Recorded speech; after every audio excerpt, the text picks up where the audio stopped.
Next topic देखते हैं आगे। सिंगुलर मैट्रिक्स देखते हैं क्या होता है।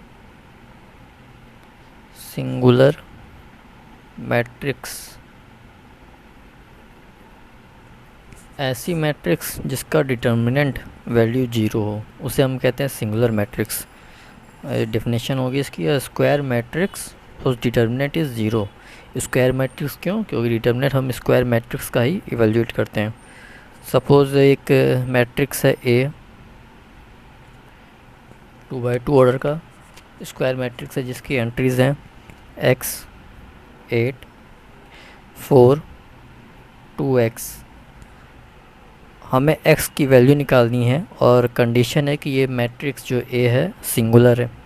तो सिंगुलर मैट्रिक्स की कंडीशन क्या होती है कि उसकी डिटर्मिनेंट वैल्यू ज़ीरो होती है। तो हम इस 2x2 ऑर्डर का मैट्रिक्स जो है इसका डिटर्मिनेंट पहले इवैल्यूएट करते हैं। A हमारे पास है, इस A का डिटर्मिनेंट क्या होगा?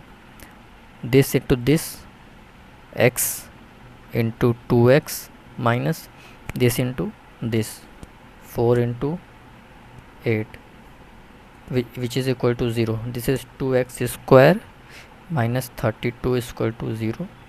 2x square equal to 32 implies that x square equal 16, x equal to plus minus 4। तो इस x की वैल्यू प्लस माइनस 4 पे ये मैट्रिक्स क्या कहलाएगा? Singular matrix. ये डिफिनेशन होती है सिंगुलर मैट्रिक्स की जिसकी डिटर्मिनेंट ज़ीरो होगा।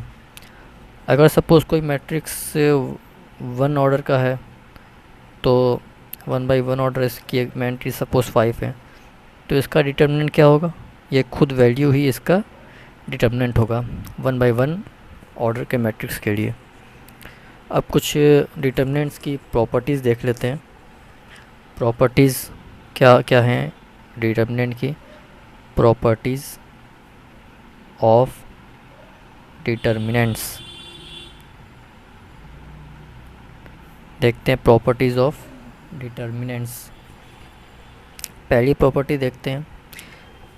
अगर हम डिटर्मिनेंट के रो और कॉलम को इंटरचेंज कर दें तो उससे डिटर्मिनेंट की वैल्यू में कोई फ़र्क नहीं पड़ेगा। सपोज़ एक डिटर्मिनेंट को शो हम डेल्टा से भी करते हैं। सपोज़ एक डिटर्मिनेंट है हमारे पास 1 2 3 3/3 ऑर्डर का है स्क्वायर मैट्रिक्स का डिटर्मिनेंट 0 1 2 ये है। R2 में R3 है 1 1 2। अब इस मैट्रिक्स को पहले इस डिटर्मिनेंट को पहले इवैल्यूएट करते हैं। हम इवैल्यूएट करेंगे, हम डिटर्मिनेंट को उस रो या कॉलम के अलॉन्ग इवैल्यूएट करेंगे, एक्सपेंड करेंगे जिसमें मैक्सिमम नंबर ऑफ़ ज़ीरोज़ होंगे। R2 में भी एक ज़ीरो है, C1 में भी एक ज़ीरो है। हम या R2 के अलॉन्ग एक्सपेंड करें या फिर C1 के अलॉन्ग एक्सपेंड करें, दोनों हमारी चॉइस है। लेकिन डिटर्मिनेंट को एक्सपेंड करने के लिए हमें साइन कन्वेंशन याद रखना पड़ता है। वो साइन कन्वेंशन है plus minus plus minus plus minus plus minus plus. तो अब अगर हम C1 के अलॉन्ग एक्सपेंड करना चाहते हैं, क्यों? क्योंकि हमारे पास ज़ीरो यहाँ है। जिस रो या कॉलम में मैक्सिमम ज़ीरो हो वहाँ एक्सपेंड उस रो के अलॉन्ग कॉलम के अलॉन्ग एक्सपेंड करना फ्रूटफुल होगा, आसान होगा। सपोज़ C1 के अलॉन्ग एक्सपेंड करते हैं इस डिटर्मिनेंट को इवैल्यूएट करने के लिए। तो C1 के अलॉन्ग इवैल्यूएट करना है तो साइन कन्वेंशन हम क्या याद रखेंगे? Plus minus plus. अब हम पहला एलिमेंट उठाएंगे 1 प्लस के साथ +1, फिर एक डिटर्मिनेंट बनेगा 2/2 ऑर्डर का। कैसे? C1 को नेगलेक्ट करके R1 को नेगलेक्ट करके जो एलिमेंट बचे वो इस डिटर्मिनेंट में आएंगे 1 2 1 2 1 2। अब नेक्स्ट क्या है एलिमेंट हमारा? ज़ीरो। हम C1 के अलॉन्ग एक्सपेंड कर रहे हैं, 1 हमने ले लिया। अब नेक्स्ट एलिमेंट ज़ीरो है, ज़ीरो को माइनस से लेना है, माइनस से लें या प्लस से लें, element at the end zero हमें आना है। हमने फर्स्ट और सेकंड एलिमेंट ले लिया, अब तीसरा एलिमेंट लेंगे 1 किसके साथ? प्लस के साथ, +1। एक डिटर्मिनेंट बनेगा 2/2 ऑर्डर का। किस तरह बनेगा ये हमने उठाया, तो R3 को कैंसिल करो, C1 को कैंसिल करना है, क्या बचे? 2 3 1 2। ये यहाँ इसकी एंट्रीज़ में आ जाएंगी। अब इस 2/2 ऑर्डर को डिटर्मिनेंट को इवैल्यूएट करते हैं। ये तो 1 है, इसकी वैल्यू क्या आएगी? This into this 2 into 1 2 minus 1 into 2 plus 0, ये तो 0 हो गया, ये 1। इसको इवेल्यूएट करते हैं 2 into 2 4 minus 1 into 3 2 minus 2 0 4 minus 3 1। ये डिटर्मिनेंट की वैल्यू आ गई। तो हमने क्या किया कि अगर हम रो और कॉलम को इंटरचेंज कर दें तो डिटर्मिनेंट की वैल्यू में कोई चेंज नहीं आएगा। तो अगर हम इस रो को कॉलम में रख दें और कॉलम को रो में कर दें, रो में क्या है 1 2 3, इसको कॉलम में रख देते हैं। R2 क्या है 0 1 2, इसको C2 में रख देते हैं। R3 क्या है 1 1 2, C3 में रख देते हैं। तो हमने क्या किया, सारे रो को कॉलम में इंटरचेंज कर दिया। रो को इसको R1 को C1 में रख दिया, R2 को C2 में रख दिया, R3 को C3 में रख दिया। हमने ट्रांसपोज ले लिया, सारे रो और कॉलम को इंटरचेंज कर दिया। तो अब हमने कहा प्रॉपर्टी क्या कहती है कि अगर रो और कॉलम को इंटरचेंज करते तो डिटर्मिनेंट की वैल्यू में कोई फ़र्क नहीं आएगा। अब इसको इवैल्यूएट करके देखते हैं, अगर 1 आया तो हाँ ये प्रॉपर्टी सही है। अब इवैल्यूएट करते हैं इसको R1 के अलॉन्ग एक्सपेंड करते हैं। R1 के अलॉन्ग एक्सपेंड करने के लिए साइन कन्वेंशन हमें क्या ध्यान में रखना होगा, प्लस माइनस प्लस। पहला एलिमेंट हम 1 उठाएंगे, किसके साथ, प्लस के साथ, प्लस 1 एक डिटर्मिनेंट बनेगा 2/2 ऑर्डर का। एंट्रीज कैसे बनेंगी इसकी, हमने पहला एलिमेंट 1 उठाया तो R1 को छोड़ना है, C1 को लेफ़्ट करना है। R1 और C1 को लेफ़्ट करने के बाद जो एंट्रीज बची 1 1 2 2, ये एंट्रीज यहाँ आएंगी। नेक्स्ट एलिमेंट 0 है, हमें 0 उठाना है, किसके साथ, माइनस के साथ। रिज़ल्ट 0 ही आना है, उसे कोई लेना नहीं देना नहीं है। 0 हो गया। अब फर्स्ट एलिमेंट उठा लिया, सेकंड उठा लिया, थर्ड एलिमेंट 1 उठाना है। 1 किसके साथ आएगा, प्लस के साथ आएगा, प्लस 1 एक डिटर्मिनेंट बनेगा। उसके एलिमेंट क्या होंगे, हमने ये एलिमेंट लिया तो हमें R1 को छोड़ना है, C1 को लेफ़्ट करो, R1 को लेफ़्ट करो, क्या बचा 2 1 3 2, ये एंट्रीज यहाँ आएंगी। अब इसको इवैल्यूएट करते हैं, 2 इंटू 1 2 माइनस 2 इंटू 1 2 प्लस 0, ये हो गया। इसको इवैल्यूएट करते हैं 2 इंटू 2 4 माइनस 3 इंटू 1 3, ये क्या है 1। तो इसकी भी डिटर्मिनेंट की वैल्यू, इस डिटर्मिनेंट की भी वैल्यू 1 है। और सारे रो को रो को कॉलम में इंटरचेंज करने के बाद भी डिटर्मिनेंट की वैल्यू 1 है। तो ये प्रॉपर्टी कहती है कि रो को अगर कॉलम में इंटरचेंज कर दें, सारे रो को कॉलम में इंटरचेंज कर दें तो हमारे डिटर्मिनेंट की वैल्यू में कोई चेंज नहीं आएगा। नेक्स्ट प्रॉपर्टी देखते हैं। नेक्स्ट प्रॉपर्टी ये कहती है कि अगर डिटर्मिनेंट की किसी भी कोई दो रो या कोई दो कॉलम अगर आइडेंटिकल हैं तो डिटर्मिनेंट को इवैल्यूएट करने की ज़रूरत नहीं है, डिटर्मिनेंट की वैल्यू 0 आएगी। सपोज़ कोई डिटर्मिनेंट है 1 2 3 5 6 8 1 2 3, इस डिटर्मिनेंट में C1 और C3 दोनों ही आइडेंटिकल हैं। तो हमें इस डिटर्मिनेंट को प्रॉपर्टी ये कहती है कि अगर कोई भी दो रो या दो कॉलम आइडेंटिकल हैं, तो यहाँ तो दो कॉलम C1 और C3 आइडेंटिकल हैं, तो डिटर्मिनेंट की वैल्यू हमेशा 0 होगी।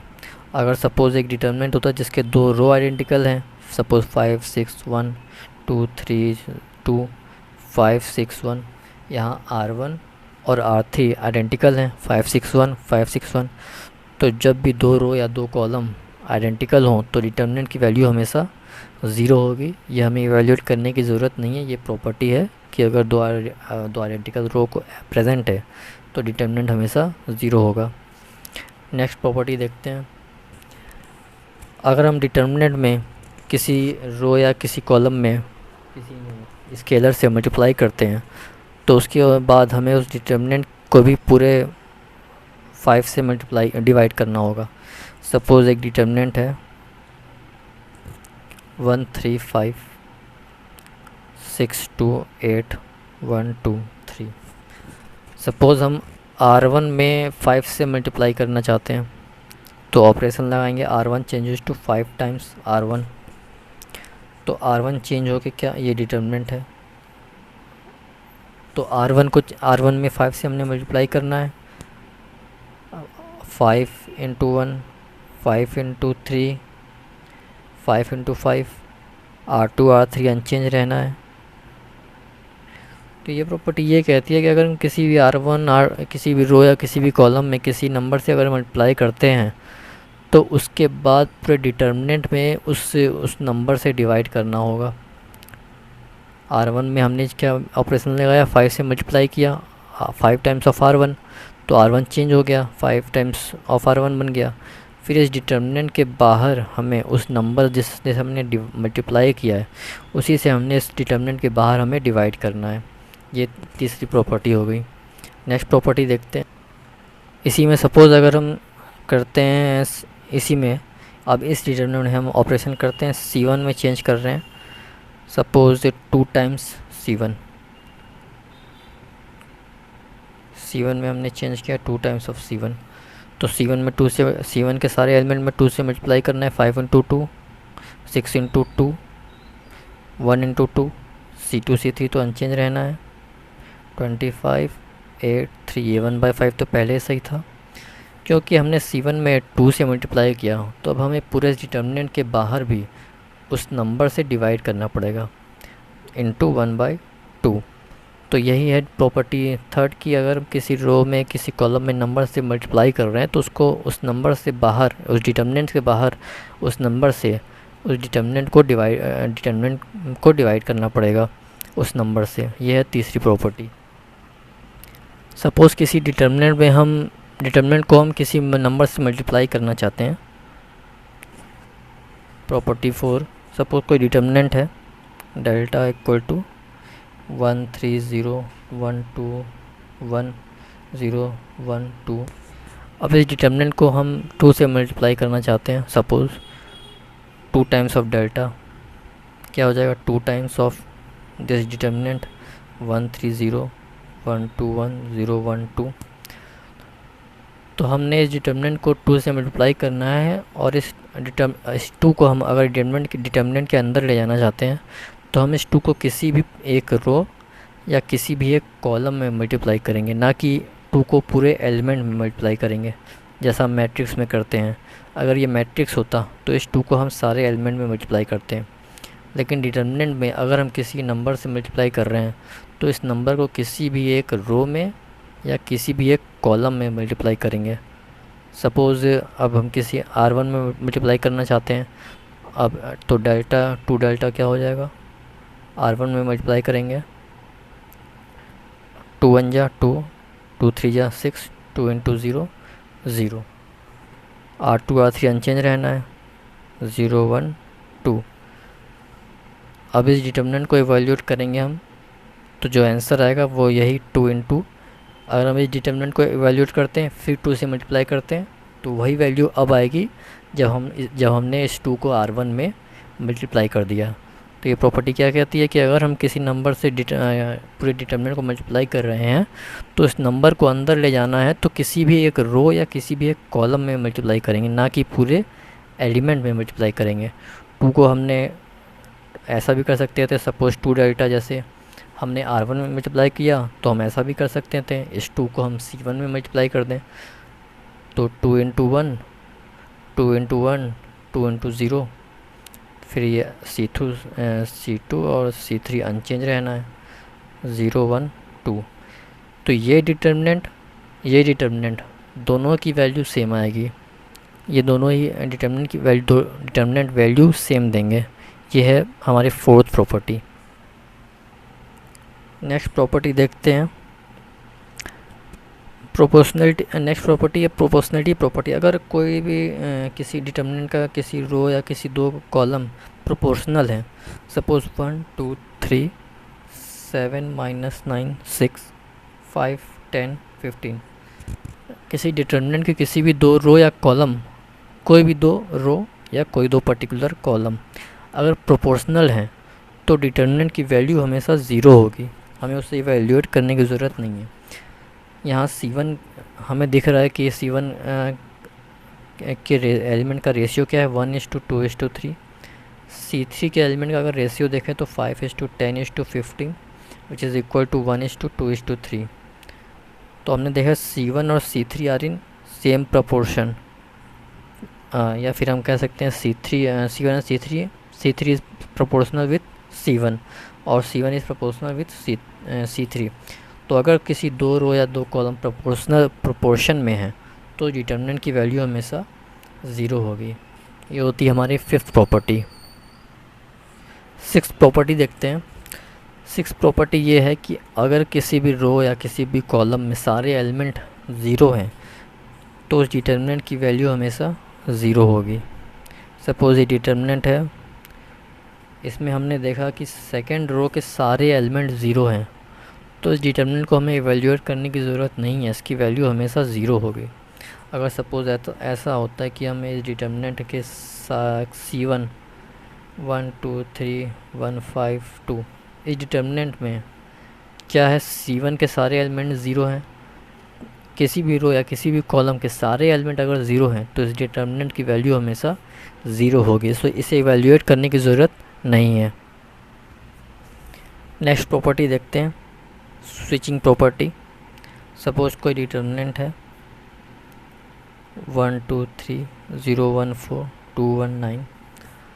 अगर हम किसी भी रो या किसी भी कॉलम को इंटरचेंज कर रहे हैं, किसी भी पर्टिकुलर सपोज़ R1 को हम R2 से इंटरचेंज कर रहे हैं, तो R1 और R2 को इंटरचेंज करने के बाद हमारे पास डिटर्मिनेंट आएगा R1 की जगह R2 0 1 4 1 2 3 2 1 9। सपोज़ इस डिटर्मिनेंट की वैल्यू x आ रही है, तो किसी भी रो या किसी भी कॉलम को आपस में इंटरचेंज करने के बाद जो डिटर्मिनेंट की वैल्यू आएगी, वैल्यू सेम रहेगी, बस साइन चेंज हो जाएगा। वैल्यू सेम रहेगी लेकिन साइन अपोजिट आ जाएगा। अब सपोज़ इसी डिटर्मिनेंट में हम ऑपरेशन लगा देते हैं, C1 को इंटरचेंज कर दे रहे हैं C3 से, तो ये नया डिटर्मिनेंट क्या बनेगा, C1 की जगह C3 4 3 9, C3 हमारा C1 में आ जाएगा और C2 एज इट इज़ रहना है, C1 C3 में आ जाएगा 0 1 2।